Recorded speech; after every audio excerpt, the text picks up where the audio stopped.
Welcome to the Today in History channel. In today's video we will talk about the day, February 8, 1828. Jules Verne is born. Jules Verne, French writer considered a forerunner of modern science fiction literature, was born in Nantes on February 8, 1828. The French name of the writer is Jules Verne being the way he became known in Portuguese-speaking countries. He studied philosophy and rhetoric in his hometown and traveled to Paris to study laws. In 1848, he began to write some sonnets and theatrical texts, and, 2 years later, his doctoral thesis in law was approved. His literary beginnings were difficult, as his plays did not have much repercussion. He worked as a secretary at the theatrical and, after publishing some reports, in 1857 he became a stock exchange agent and began to travel, visiting England, Scotland and Scandinavia. At that time, he did not stop writing. The editor Pierre-Jules Hetzel became interested in his texts, and, in 1863, published 5 Weeks in a Balloon,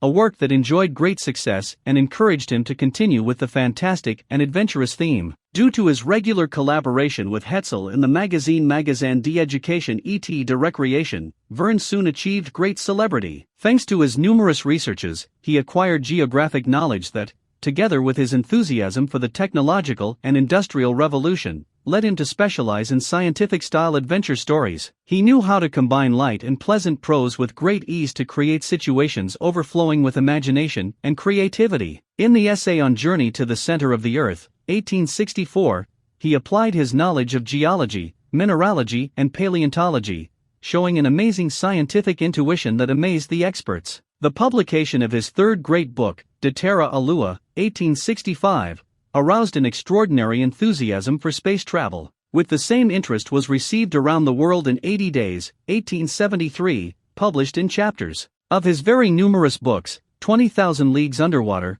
1870, is perhaps one of those that best preserved his ability to attract the reader. Its protagonist, Captain Nemo, commander of the submarine Nautilus, is a mysterious and lonely exile, perhaps a representation of Verne himself. Both, lonely and misunderstood, refugees behind concealment and secrecy, and radically liberal thinking, fight for the liberation of oppressed peoples, showing a profound rejection by conventional and vulgar society. He wrote other highly successful works, such as Captain Hatteras, 1866, Captain Grant's Children, Around the Moon, 1870, The Mysterious Island, 1874, Miguel Strogoff, 1876, A 15-Year-Old Captain, 1878, The Tribulations of a Chinese Man in China, 1879, and The Lighthouse at the End of the World, 1881. In 1872, he settled in Amiens, where he lived to death, in 1905. His texts quickly became popular and are among the great classics of children's literature. Of his posthumous work,